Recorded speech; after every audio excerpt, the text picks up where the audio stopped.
Okay, everyone. Good evening again for those persons who are just joining us. We're about to begin. Welcome again to the Soft and Light Skills webinar, Presentation Design with Lisa Hunsberger. Lisa is joining us all the way from Japan. Now, I don't know what time it is in Japan, but I'm grateful for her, dedicating her time to doing this webinar with us. All right. So before we begin, just a bit of housekeeping. Your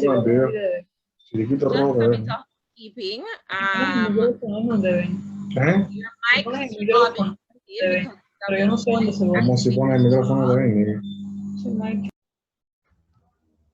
okay, that's muted. Sorry about the disturbance there. So just a bit of housekeeping.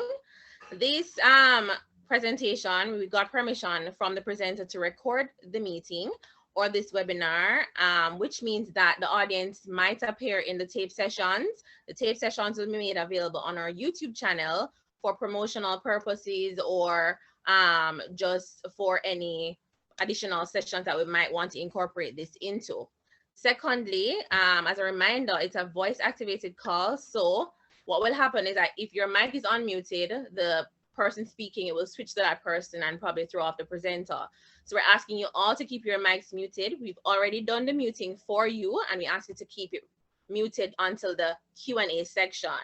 So the presentation is basically in two parts. I would assume, or Lisa has a flexibility of doing her own thing, but generally there's a presentation and then the Q&A. She might change that up, but if it is that you need to ask a question, you can do so by typing in the chat or raising your hand, and then we'll unmute your mic for you.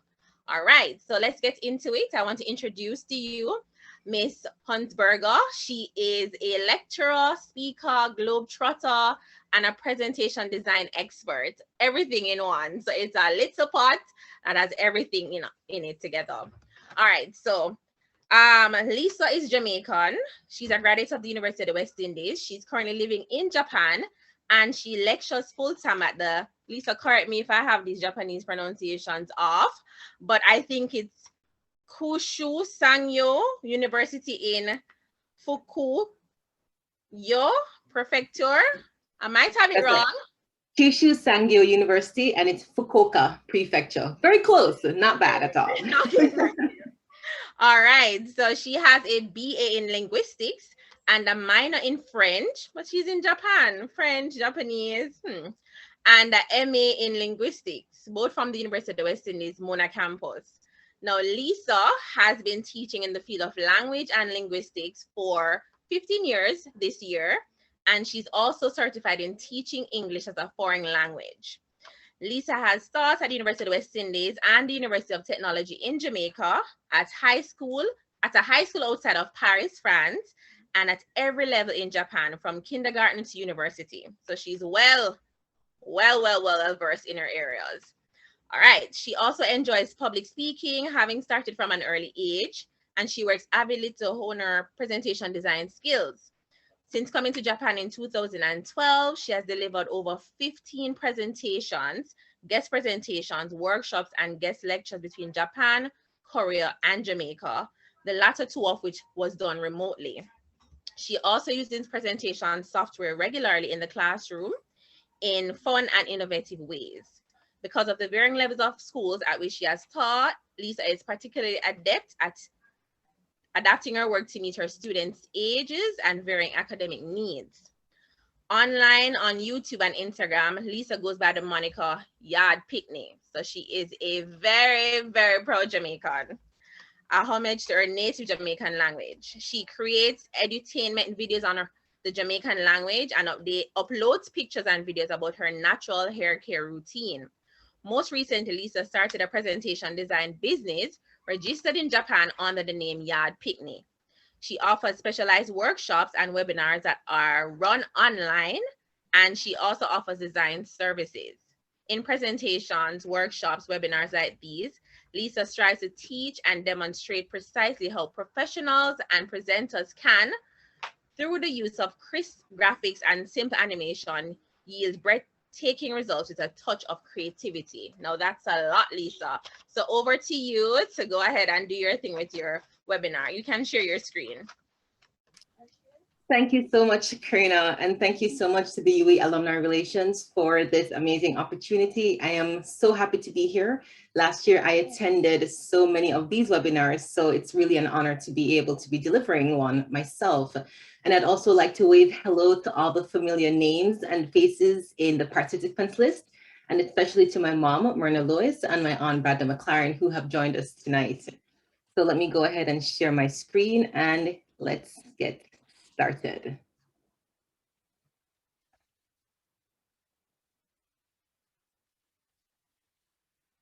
So you all should be seeing my presentation right now, and I'm just making sure that I can see the chat because this presentation is going to be interactive, and I'd like for you to type your answers in the chat whenever I prompt you to, okay? All right. Let's go.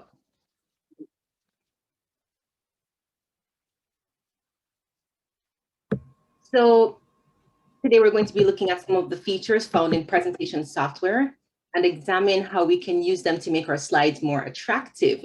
My goal is to help you to create stunning and memorable presentations, to have more effective presentations with the help of just a few basic design principles.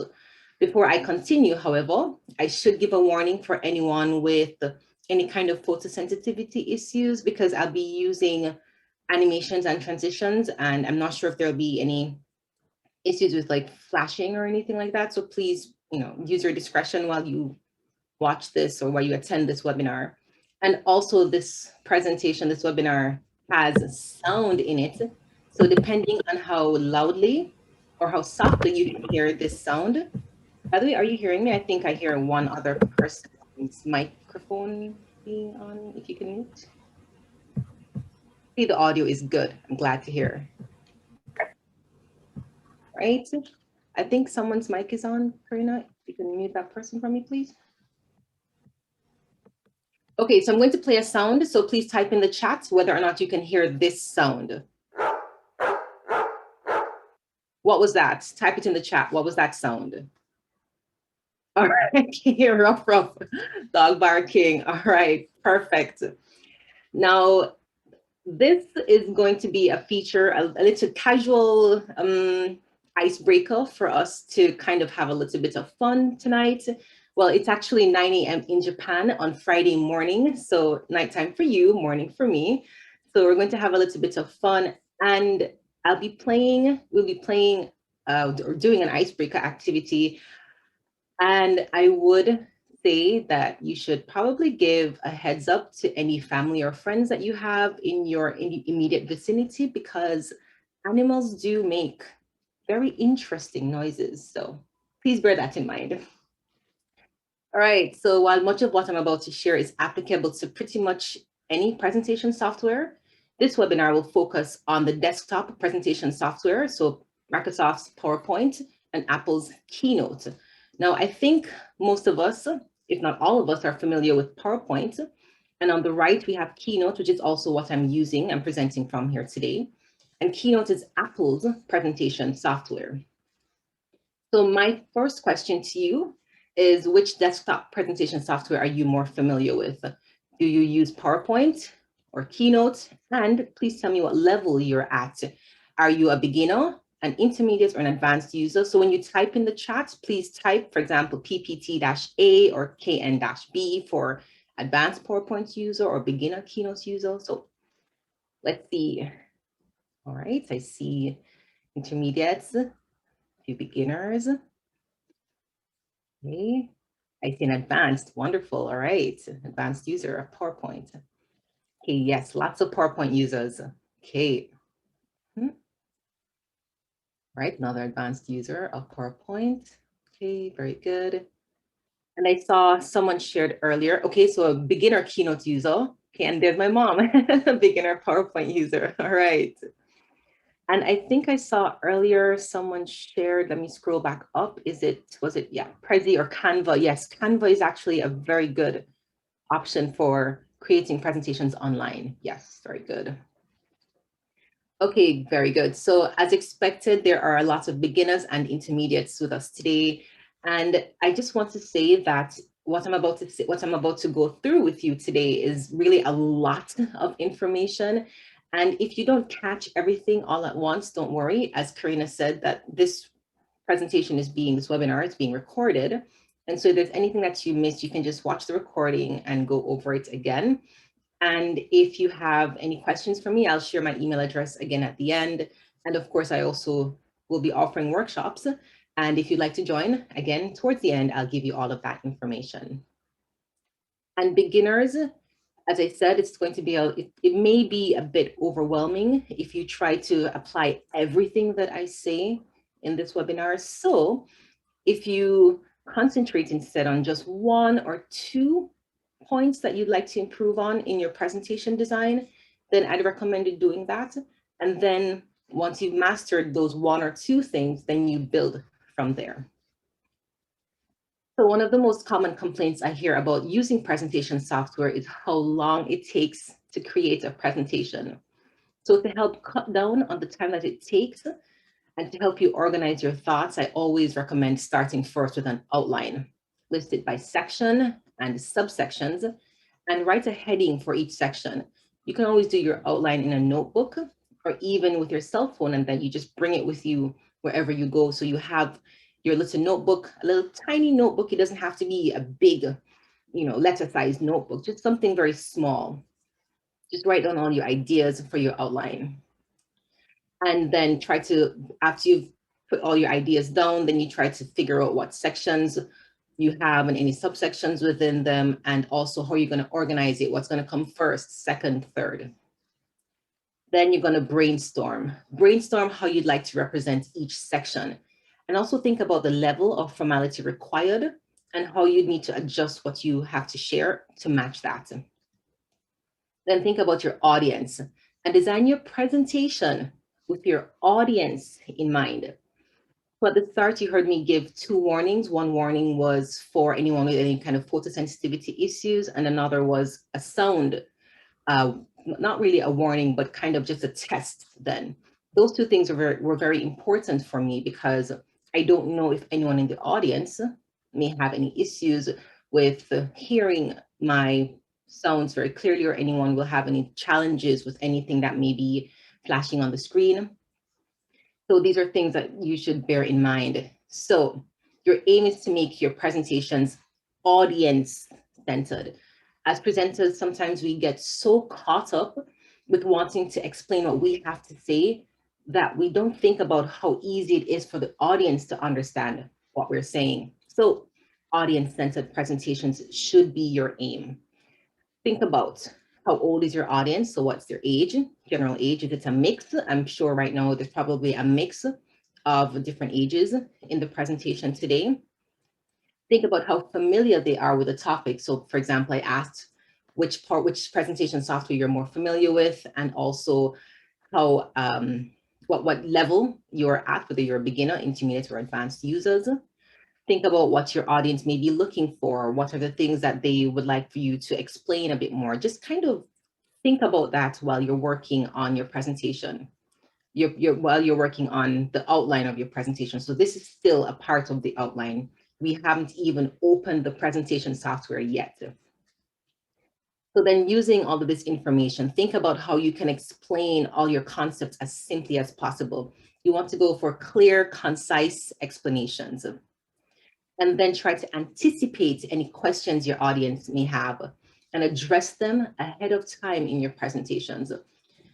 One of the things that most presenters dread is Q&A. And it's usually a challenge because you don't know what persons will ask or what they will say or how they'll react.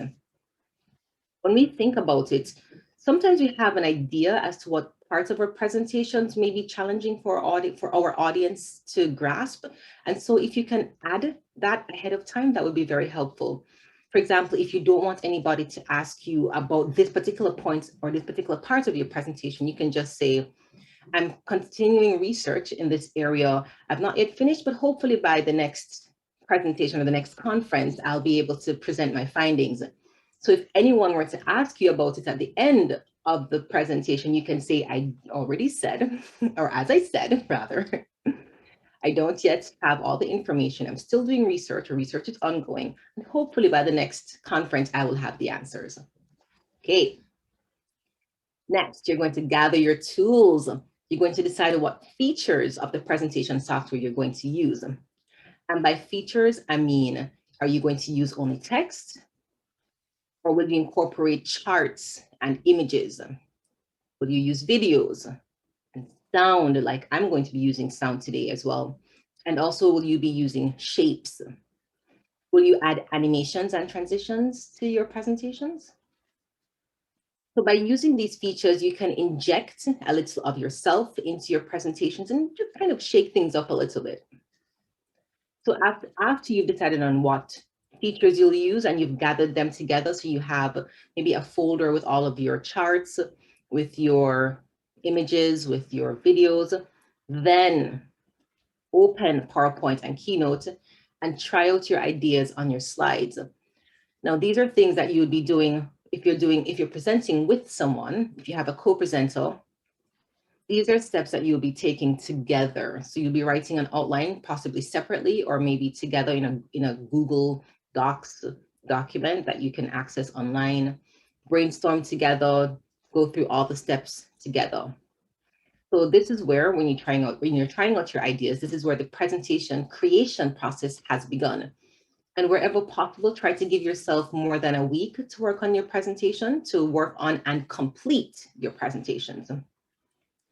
Additionally, rather than reinvent the wheel every single time, where you always try to start afresh with every presentation, just copy and paste over some of the slides from a previous presentation.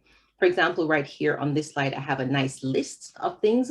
I can just copy this list into a new presentation, and all I have to do is just change the words that are in the list, and I have the same animation as I do now. Finally, practice. Practice, practice, practice. Run through your presentation and speak everything out loud, exactly as you would in front of your audience on the day of your presentation, and time yourself. This was something I did as well for this very presentation. I went through it twice and I timed myself. The first time I did a run through, I was at 30 minutes. So I added some more and I had 45 minutes. So I decided, okay, it's 45 minutes total. That means I have 5 minutes roughly for breaks in between. I like to have Q&A throughout my presentations because it's a lot of information. And by breaking it up, I can have my audience concentrate on the section that they just saw before they move on to the next section. And in this case, I grouped my sections. Consider as well what you would skip if you were to be overtime, or what you would kind of lengthen or drag out, have it go a little longer if you were under time, and make necessary revisions as you go along during this dry run. And I recommend, if you're going to make any edits, if you notice that there's a mistake, stop practicing, pause your timer, stop the presentation, go in, make the change, then play the presentation and continue the timer, as opposed to waiting until you reach the end to try to figure out which part was it that had that thing that I needed to change. Oh, I can't remember. And then on the day of your presentation, you're like, oh man, I forgot to change that particular thing. So don't wait until the end. Try to do it as you go along. Okay, so before I continue, do we have any burning questions? So this is our first Q&A. Before I continue, are there any questions? You can type them in the chat.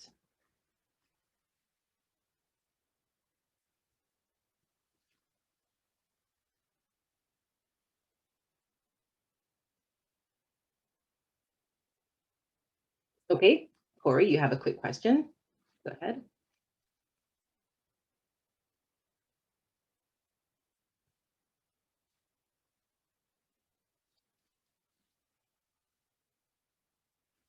Practicing ideally should be twice. Actually, no, you don't have to practice your presentation twice.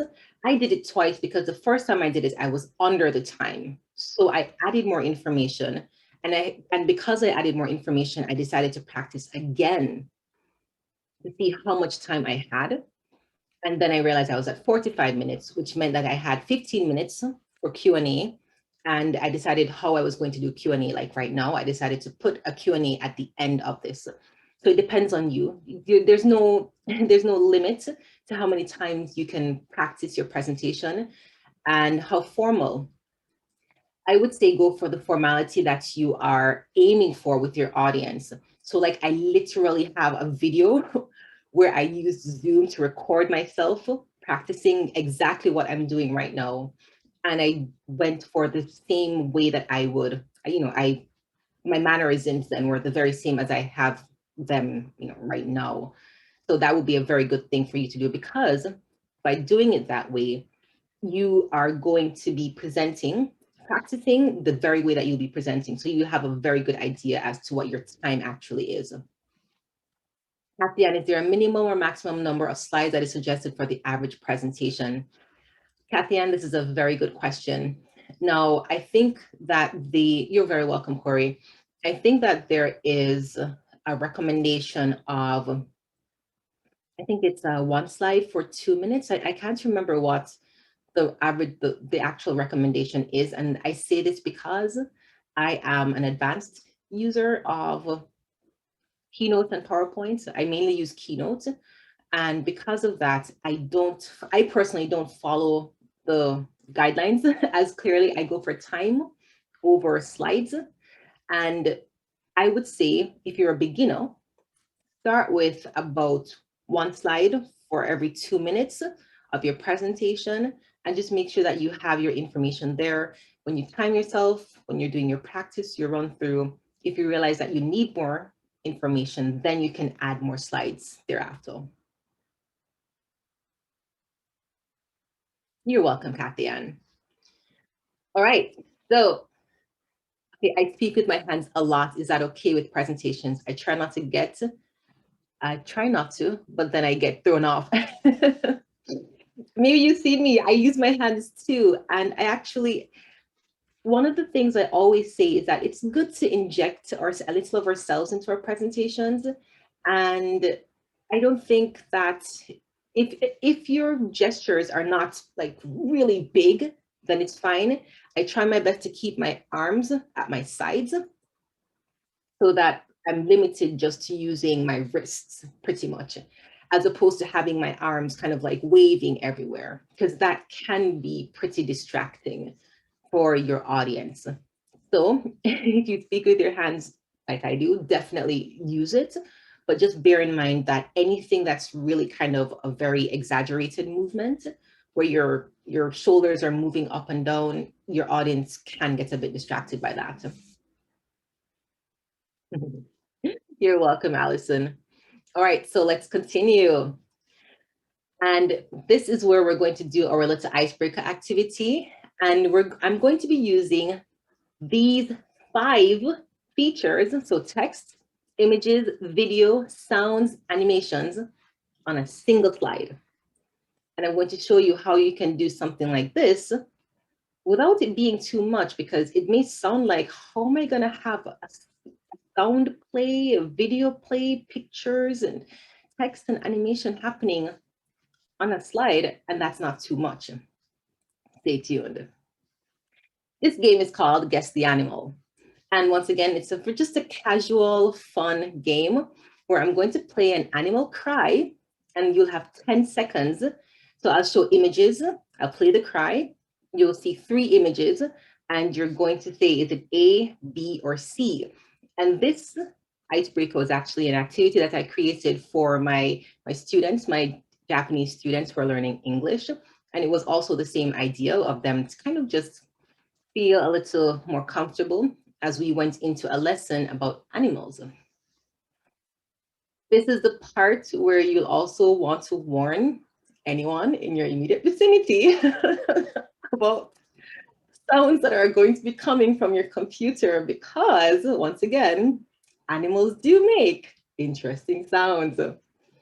Also, as this is being done over the internet, I sadly won't be able to tweak the volume of the cries. So as a point of reference, I'll play that bark again. This is roughly how loud the sounds will be.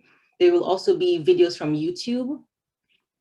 So once again, I can't tweak the volume on your end, but you can, so please adjust as needed. So here's the barking sound once more. Barking sound. There we go. Are we all good to go? All right, good to go, wonderful. Okay, so are you ready? What animal is this?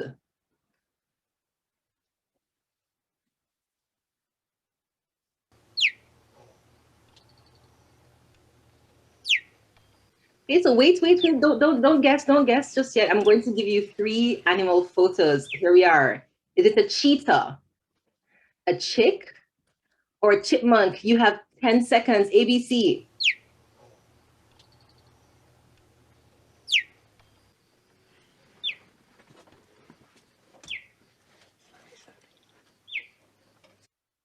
The answer is, it's a cheetah. I didn't see any A's. Yes, the cheetah's chirp. Yes, way.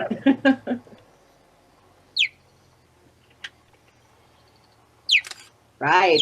Okay, number 2. You ready? Seriously. All right. You learned something new today. Okay, and I hear a microphone on, so if someone just unmuted, please remute before I continue. We don't want to miss the sounds, all right? Okay, number 2.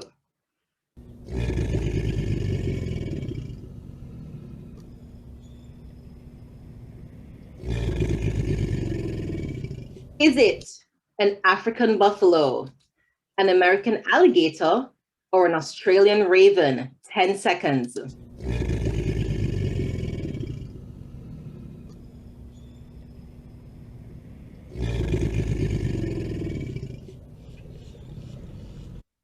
It's an American alligator. Yes, I saw many bees. Good job.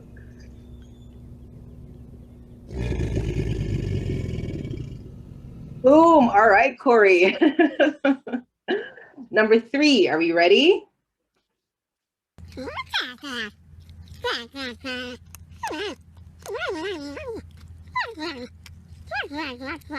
Is it a porcupine, a raccoon, or a hamster?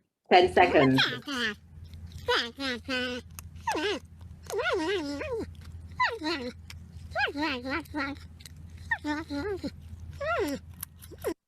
It's a porcupine. Yes. All right, Carrie. It's a hungry porcupine.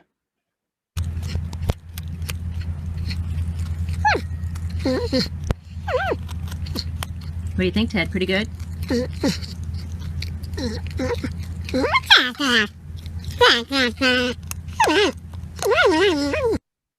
Cute, right? Who would have thought? With their little prickly needles, I guess. They're so cute. They sound so cute. Okay, get ready for the next sound.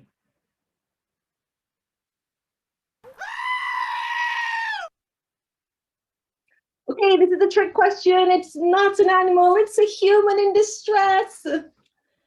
It's a goat or it's a sheep. 10 seconds.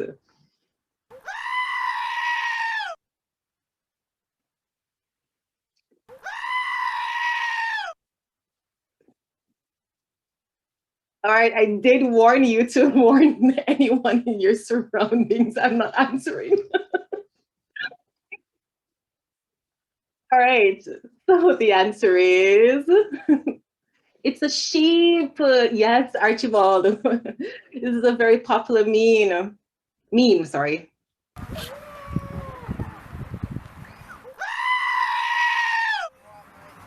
Okay, so there was actually information that this was a goat, but it is in fact a sheep. If you look at it, it's a shorn sheep, and you can see from the face, I guess the head, the nose, you can say it's actually a sheep. Laurel, I never, Corey, it's actually real. I was trying to find the breed of the sheep as well, Laurel, but I couldn't find out exactly which one. But there are many sheep with a white body and a black face. So it could be any one of them. I'm definitely not a sheep expert, unfortunately, and I couldn't find the information, but it is a sheep. Okay, number 5, last one.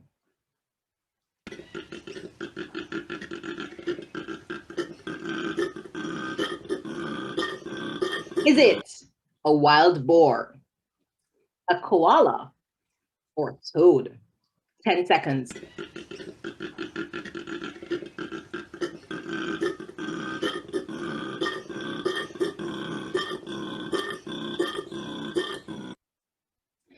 Okay, only one person got it so far. It's a koala. It's a male koala bellowing for a mate.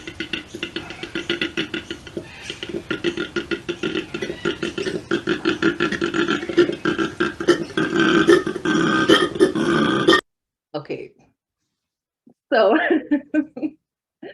so that trivia activity, with that activity, there was minimal text, lots of images and videos to illustrate, simple animations and transitions, and our main component was sound. So how did you do? Koalas look cute and don't sound it. Porcupines don't look cute and sound it. I know, right? I know. Okay, so how many did you get right? Laurel, you did horrible. 1 out of 5. Oh, Ione. Yeah, same. Okay. Oh, my mom got none. Okay, oh, we have someone with 3. Shanique, very good. Good guesses. Yeah. But you see, the thing about that particular activity is that you learned something new about these animals in a way that was very memorable. So even if you didn't know these animals or ever even heard their cries before, this is something that you've learned about them. Also, someone had said before that they thought that like alligators hiss, and animals have lots of different sounds. So cheetahs have lots of different sounds, but chirping is just one of the things that they do. So note as well that my use of video was able to show that it really was the animals in question that made those sounds. Without the videos, some things might have been harder to believe, and maybe even with the video, some things still are hard to believe. Naturally, not all presentations will make use of every single feature, but of course we can pick and use features as needed. So we can always customize this trivia activity to include a great many things. And it doesn't have to have color. You can just keep it black and white, keep the lettering black and white, you can keep it very plain. So you can just use whatever features you need. For example, we could do what we have in Jamaica Schools Challenge Quiz. You can say, which flag is the flag of Antigua and Barbuda? And your audience will have to type their answer in the chat. I would do great with these ones, exactly, right? So you can always change up this kind of an activity for anyone, depending on who your audience is. Shenging and Spice, yes. Very good. C is the flag of Antigua and Barbuda. Perfect. So I'm currently working on a tutorial video that shows exactly how to recreate this activity or any other like it in PowerPoint. So if you'd like to be included in my mailing list when I upload it, please make a note of this Google form and please fill it out ASAP. I'm planning to have this video up sometime next week. You can also scan the QR code. It leads to this very same form, and fill it out and let me know that you'd like for me to email you the link. It's going to be a private video. I don't share all my videos to my, I don't share all videos publicly. I share some privately. So you'll be in the exclusive, the in crowd for this video if you'd like to be able to learn how to recreate this particular activity. And once again, you can always edit it however you would like to. All right, so let's move on to slide design. So both PowerPoint and Keynote offer a variety of templates that you can use to create your presentations. And of course, you can always just start with a basic blank slide. Screens and monitors nowadays are widescreen, so ensure that your slides are 16 by 9, so they're long. And PowerPoint has these really amazing design ideas that you can actually access if you're connected to the internet. And this way you can, I'm so sorry, I'm looking at the chat. Shanique, if you can use the Google link that I sent you, just sign up and you'll be able to, I'll share the link again at the very end of the presentation. So don't worry, you'll see it again soon. So you can use design ideas in PowerPoint if you're connected to the internet. And I think you have to be running the latest version of PowerPoint. So if you don't find design ideas, if it doesn't come up for you, it's probably because your version of PowerPoint is an older version. But you can always use design ideas to change up the look of your designs. And the options are truly gorgeous. And there are so many ways that you can display your information. Yes, design ideas are very helpful. So you just start with a basic blank slide and PowerPoint will give you these design ideas. So naturally, there are many similarities and a few key differences between PowerPoint and Keynote. And while they both have the same basic functionality, with Keynote, no matter which theme or template you start with, you're essentially starting with a blank slide, of varying colors and designs, but then you have to fill that information in yourself.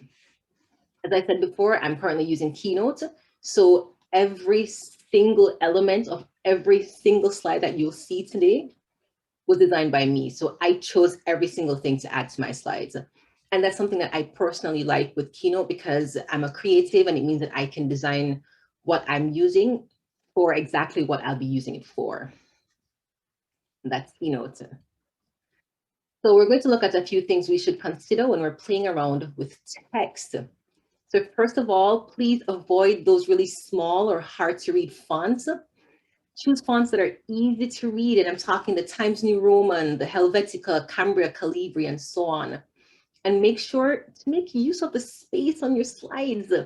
All templates come with a predetermined font size, but these are just suggestions.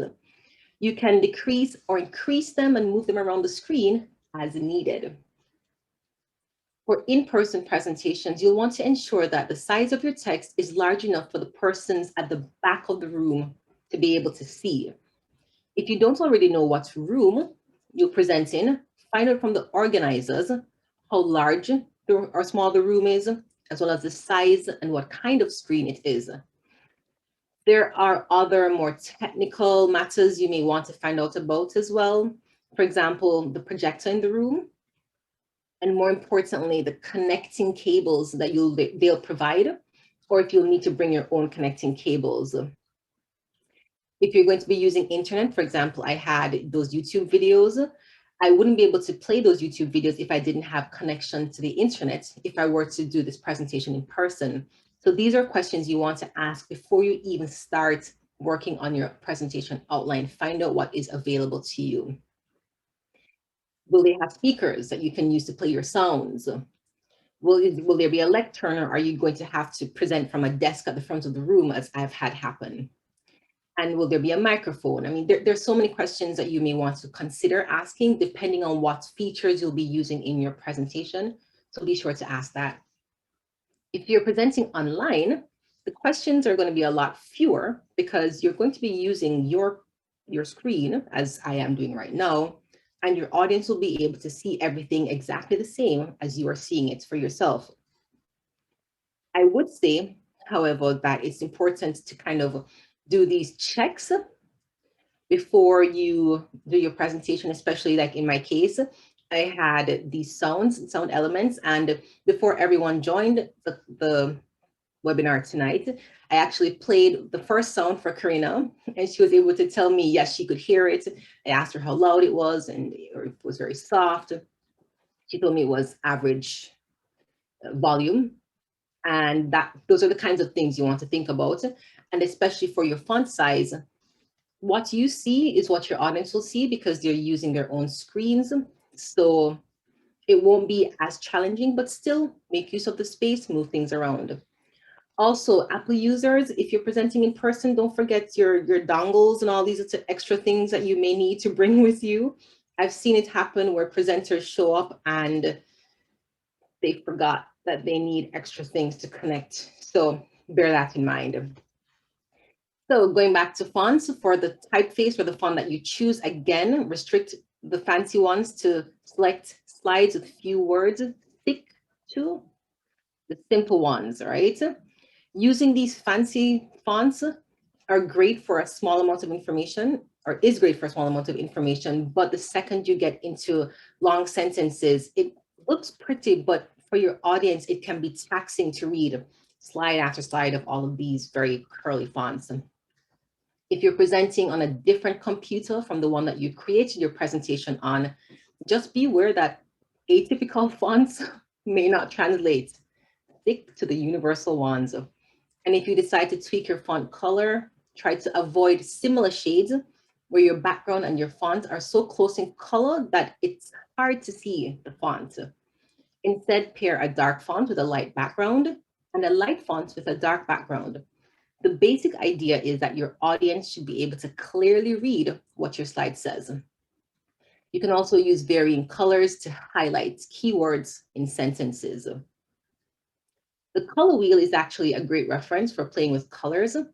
To find complementary colors, just pair contrasting colors. For example, you can match yellow with purple, red with green, orange with blue, and so on. Sometimes text can look a bit flat on the slide, so you can add shadows to create depth. Now, what sometimes tends to happen when we go to create a presentation is we add a lot of information to our slides using text, and we end up kind of like an in-person audiobook where we're reading our slides to our audience. These large bodies of text are useful to the presenter, especially if you're nervous, but to our audience, it can be taxing to read slide after slide of text. While you're speaking, they'll be trying to read what's on the screen, which means split attention. If what you're saying is exactly the same as what's on your slide, consider highlighting the important points instead. Give your audience a couple seconds to read, to take in the slide,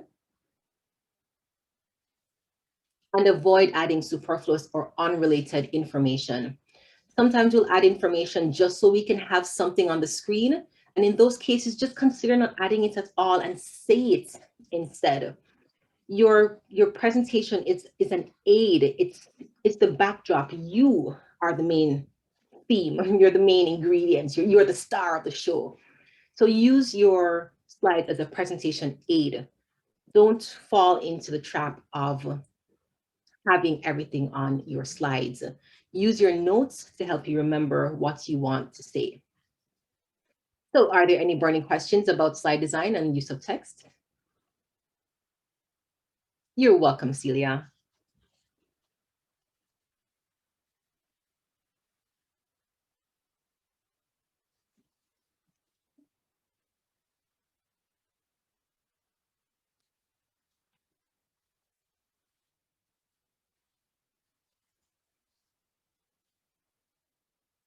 Thank you, Patrice. Boundaries, could you elaborate, please? Please speak to spacing between lines of text. Okay, so whenever you increase or decrease your font size, I would say that the presentation software for PowerPoint or Keynote will automatically adjust that spacing for you, but it depends on you. Once again, someone has their mic on. I think maybe Errol. You could mute your mic, please. You can always type your question in the chat. So yeah, so in terms of the spacing between the lines of text, it's automatically done for you. So you shouldn't have to worry about tweaking it unless you are advanced enough that you feel like you want to have more information to make it smaller. Karina, could you please mute Errol for me, please? I think it's Errol.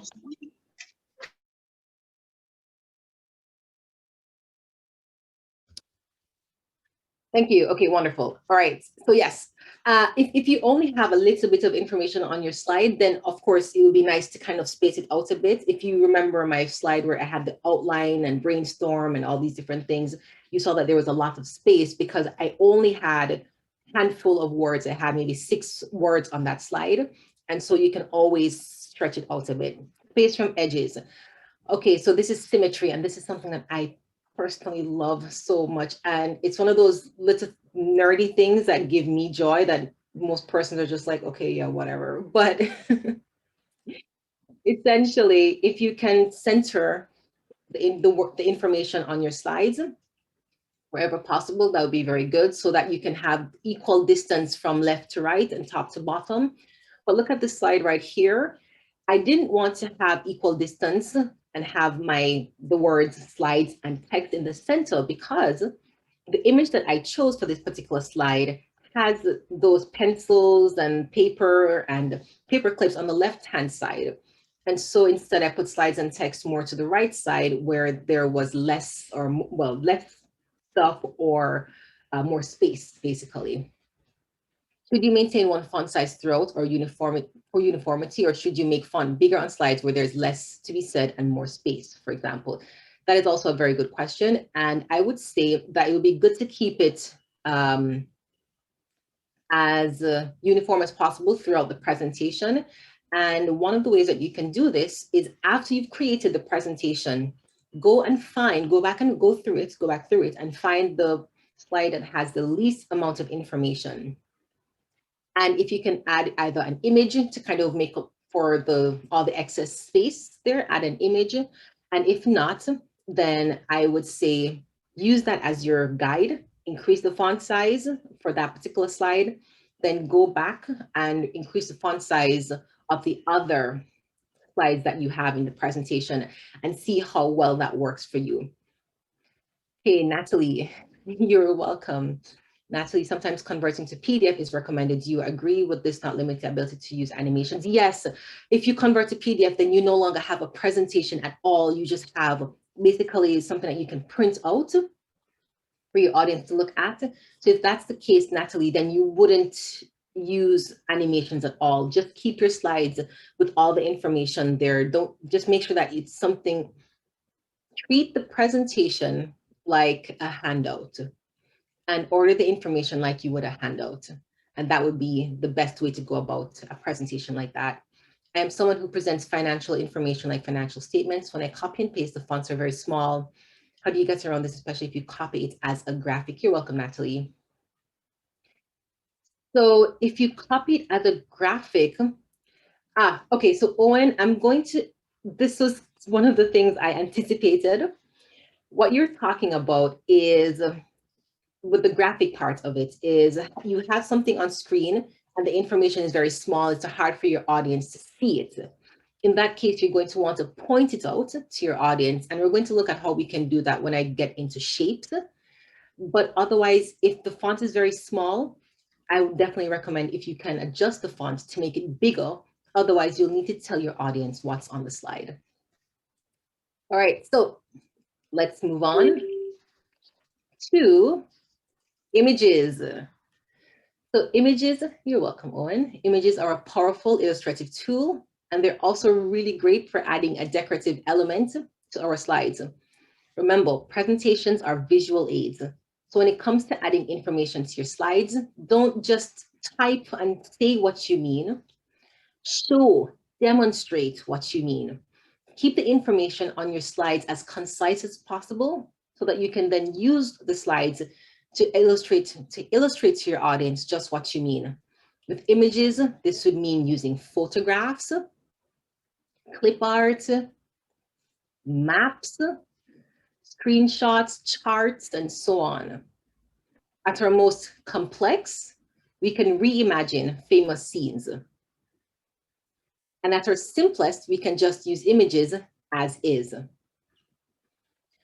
So Anthony, how do you ensure that the videos and animations remain visible to the audience if you're sending your presentation by email? So Anthony, please hold on to this question, and I will have another Q&A section at the end of the videos part of the presentation. So please send me this question again so that it doesn't get buried, just in case. Okay, so a great resource for finding images is, of course, Google Images. If you're going to use large images on your slides, I always recommend using high resolution images.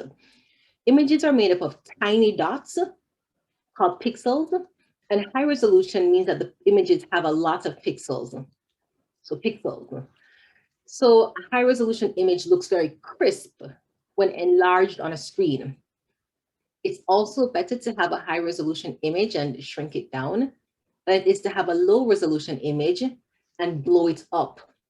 The latter will result in fuzzy pixelated images, meaning that the quality of the image is so low that you can see the dots, the pixels that make up the image. It's really fuzzy and kind of out of focus. The only drawback to using high resolution images is that they have a larger file size. And so your PowerPoint file or your Keynote file is going to be pretty big. So if space on your computer is an issue, or if you have to email that presentation, just go with what works. To find high resolution images in a Google Images search, just going to type your search. Next, you're going to click on Tools, Size, and Large, and voila. These are all high resolution images, or at least they should be. For images like this that I used in the game, where the background blocks out the slide, and you want to have a transparent background instead, in the same tools option, you're going to go to Color and choose Transparent, and it will show all of the images with a transparent background. You can also just circumvent this whole tools filter entirely by typing PNG in the search bar in Google Images. So like literally this image was porcupine PNG. Telling whether an image has a transparent background, however, can be a little tricky at first, but with continued practice, you'll get the hang of it. So I'm just going to do a quick overview. First, you want to click on the image that you want, and you're going to wait until the image loads. So when the image is loading, the image is going to be out of focus, and you'll see a loading bar at the bottom. Once it loads, the image should come into focus, and you'll see behind the image a gray and white checkered background. So you should wait until after the image loads to see that it has a gray and white checkered background. This is very important. This is how you'll know that this image has a transparent background. If the gray and white checkered background is already present before you click on it, or it doesn't show up after the image loads, you're going to end up with a slide with a gray and white background or a white or black background.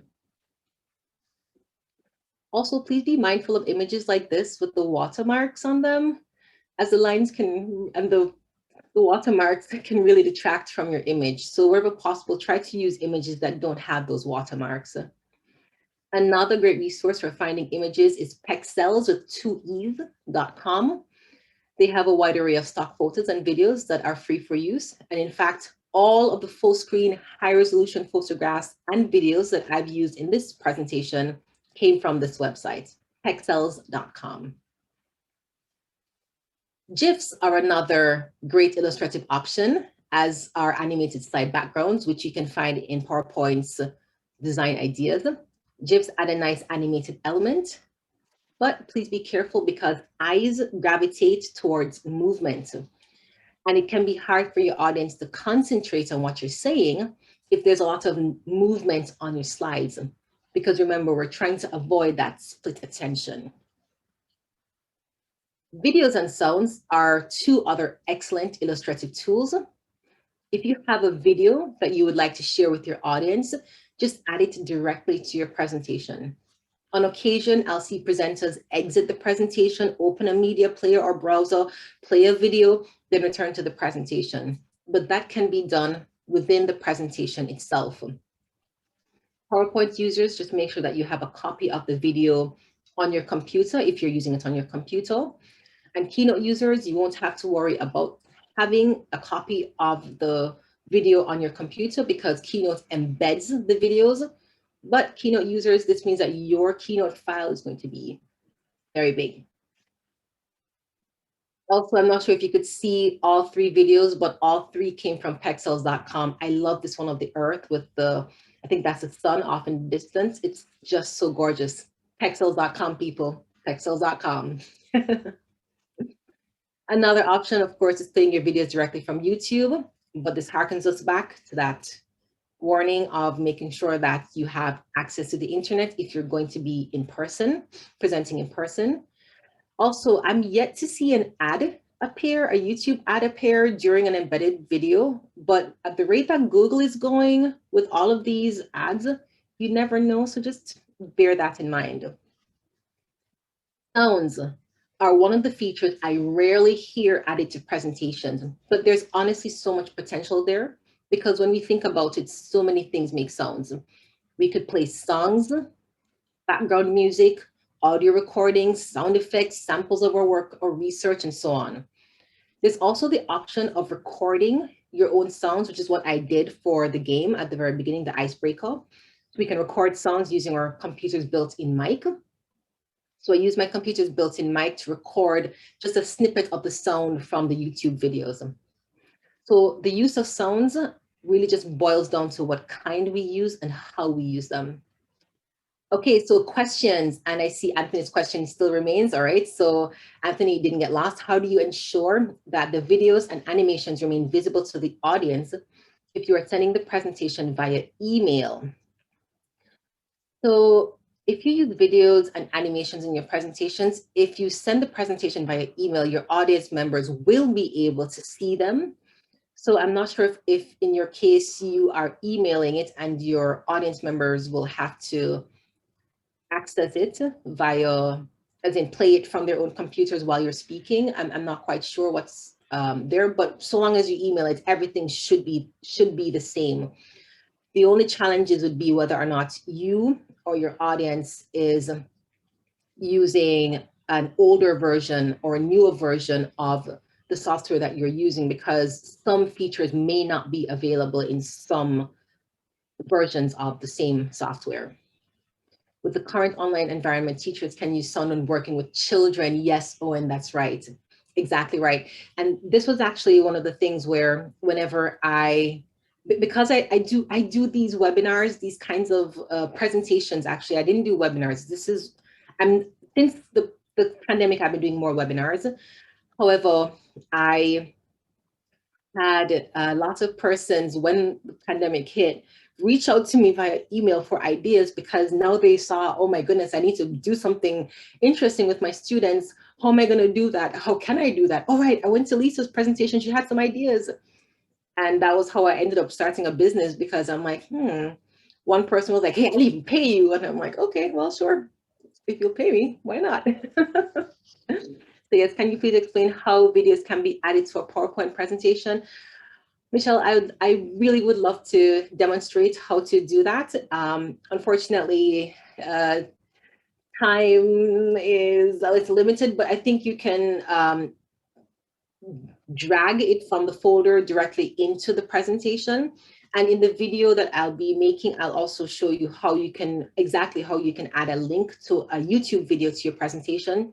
But I think there's an insert media option for PowerPoint that isn't that difficult at all for adding your videos into your presentation. Any advice for avoiding copyright infringement when using photos from Google? Yes, actually, this is something that you can add in the search. So you can actually go to tools and you can go to, I think there is an option for like copyright free or no license or something like that. There's that option again in the tools feature. You can always check there. Is it okay to add a link to a video if you can't add the video itself to a presentation? Yes, that is also very much possible. And if you're going to do that, just know that your audience, you can decide, do you want your audience to pause, go and watch the video, then come back? Or do you want to be able to have them play it while they're speaking, while you're speaking, I'm so sorry, and watch it at that point. All right, so moving on to our last two sections, shapes. So PowerPoint and Keynote have a variety of shapes that we can use in our presentations. We can use arrows, you're welcome, Shardine, to point out things on a slide. And we can express that something is forbidden. In Japan, it's very common for students to sleep in the class, and also for persons at the office to sleep at their desk. This is a part of their culture. So expressing that something is forbidden, you can use a symbol to express that. We can create conversations. We can use lines to create custom tables or charts. And we can also use lines to point out and explain important information. Shapes are especially handy for explaining charts, tables, and graphs to your audience. So I had the question about using copying and pasting over information and it being very small. So I would say that when it comes to using charts and these things in your presentation, when your audience is looking at it, most persons are probably seeing it for the first time. So you need to walk them through what they're looking at. So this chart I used in my YouTube reaction video on the Jamaican High Court's ruling on the lockban case. As someone with natural hair, I was particularly upset by the ruling. And I wanted to highlight the severity of natural hair discrimination in the Caribbean and around the world. So I shared a lot of research on exactly how deleterious this kind of discrimination is to the educational and professional opportunities of Black girls and women and Black boys and men with long hair. This chart shows a distribution of hair curliness amongst peoples of different regions, races, and ethnicities. And what I did was I used squares and rectangles that were the same color as the background of the chart, filled with the same color to hide information like this. So by hiding the information I was not addressing, I was able to show parts that I was. We can also use the same squares and rectangles without a fill, just with a line on the exterior to point out specific information. One aspect of shapes that can be really fun is editing an image to have a particular shape. And our final section, animations and transitions. So Keynote and PowerPoint have a range of entrance, emphasis, and exit animations. Some are subtle, and others are quite exciting. I found that intuitive animations can really make a big difference. So we have balls that bounce and bats that swing. And these kinds of animations are really great for younger audiences. Kids go nuts when they see things jumping all over the screen. For older audiences, I found that kind of more subtle, gradual animations tend to work best. Of course, whichever animations you choose will ultimately be up to you, because as I always say, it's important to inject a little bit of ourselves into our presentations, except if it's a super formal presentation. So when I had the interview for my current job, there were next to no animations and everything was black. There was no color in my text at all. It was just all black. So for text, busy animations can be a bit much. So I often recommend just using more subtle options. Once again, ultimately, which animations you use will be up to you. For light animations, we can choose to use transitions as well. Transitions, so animations are for the information on a single slide, and transitions move us from one slide to the next. Transitions and how we use them can also add to or even detract from our presentations. And we can also use them intuitively. For instance, to show that someone is thinking or dreaming, we can use that droplet or ripple effect.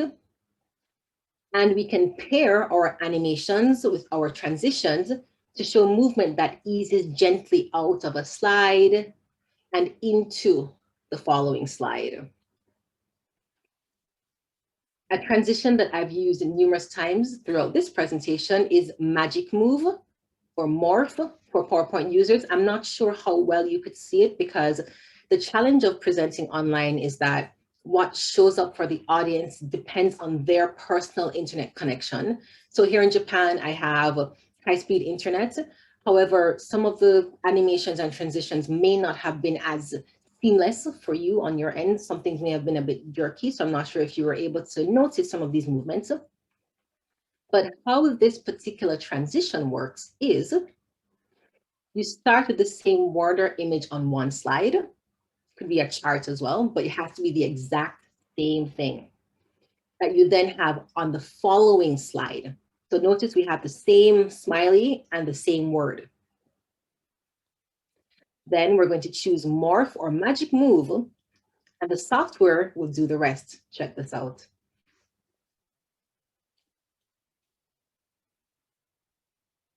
Did you see that?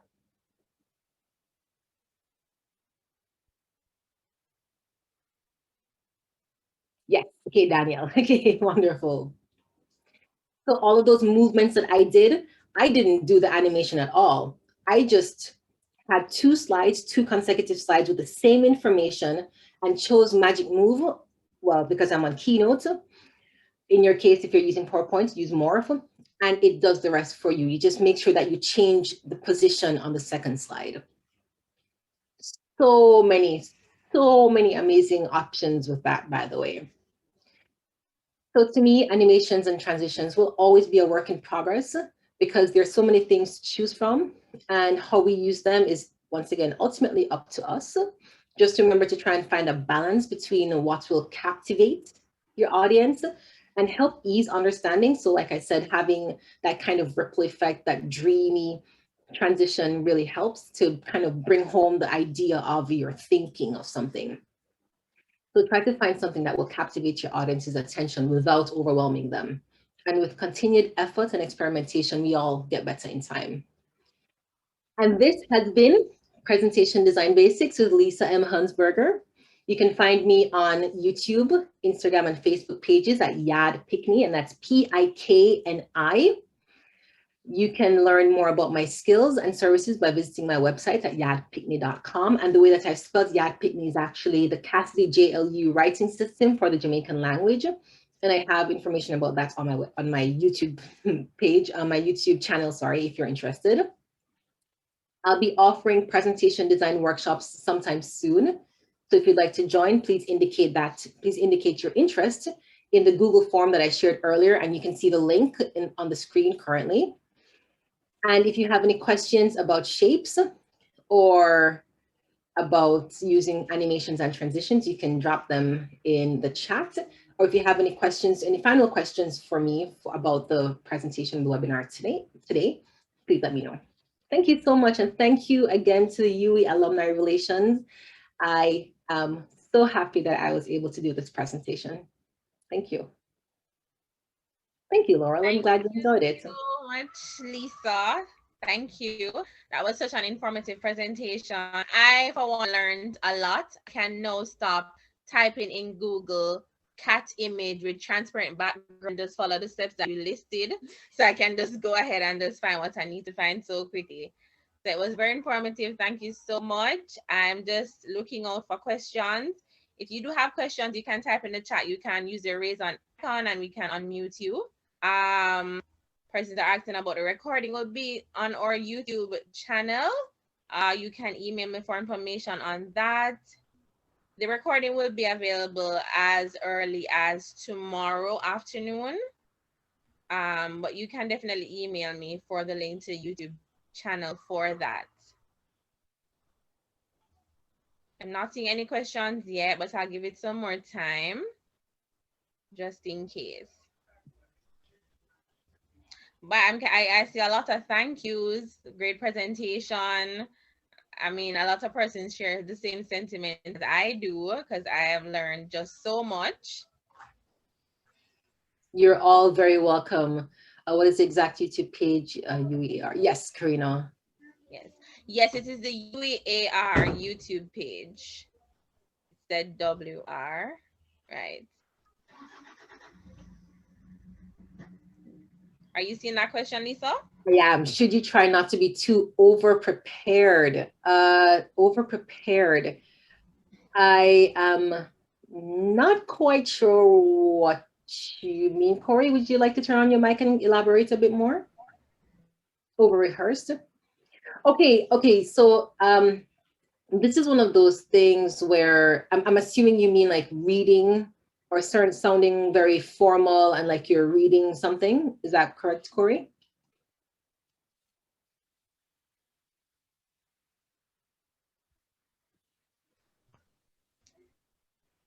Don't try to remember exactly what you want to say.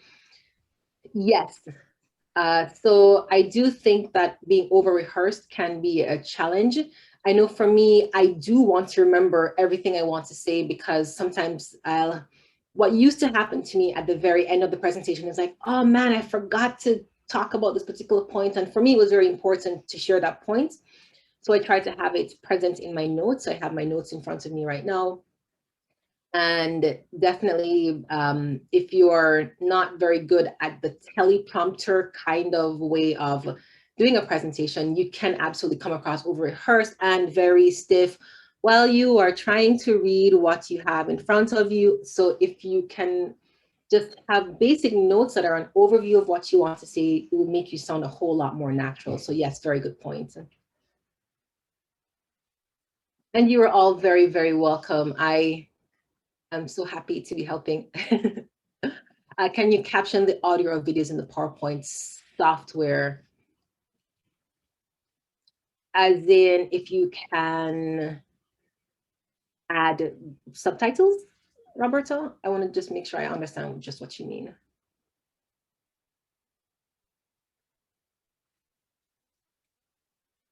I see. Okay. I actually am not sure if subtitles are possible. I know that if you are presenting from YouTube, you can then expand the video to fill the screen, and you should be able to turn on the subtitles on YouTube. But otherwise, you would have to probably have a small video maybe on the right side of the slide, and on the left side, you will have just an overview of what the information is within the video. I think that's probably the best way to go about it.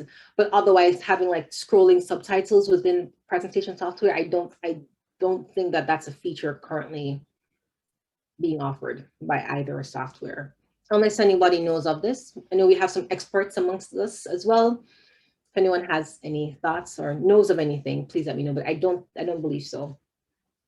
Where can I find good icebreaker ideas? That is also a very good question. I come up with a lot of my own ideas personally, just based on, I want to use more sounds. How can I use sounds? Oh, wait, I saw that really strange creature screaming and I'd like to use that. How can I use that? And then I come up with ideas, but otherwise, maybe you can do a search, just a general Google search for icebreaker activities, and then use that to help you get some more information for your presentations.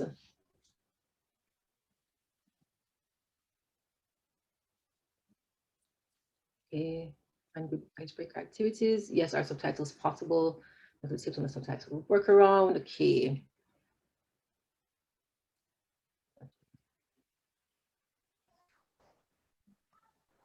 Okay, if I have a video on my computer that I want to include in my PowerPoint, how do I do such that my students can still access the video when I email it to them? I'm not referring to an embedded YouTube link.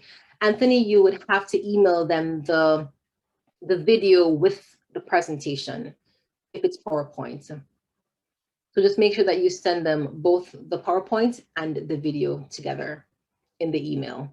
Hopefully both are the right amount, the right size pretty much, because if they're too large, then there's a limit to how much you can send as an attachment. So just bear that in mind.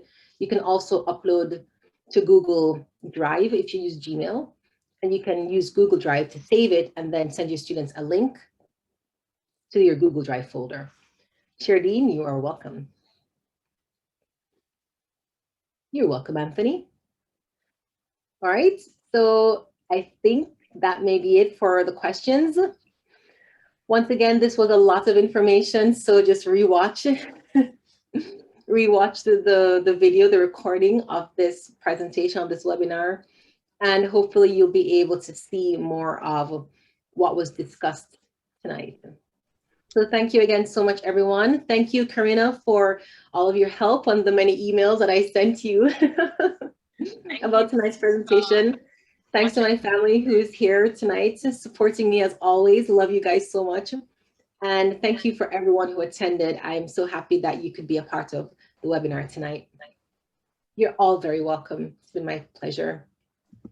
So the YouTube channel, unfortunately, I post on YouTube on occasion, so it doesn't have its own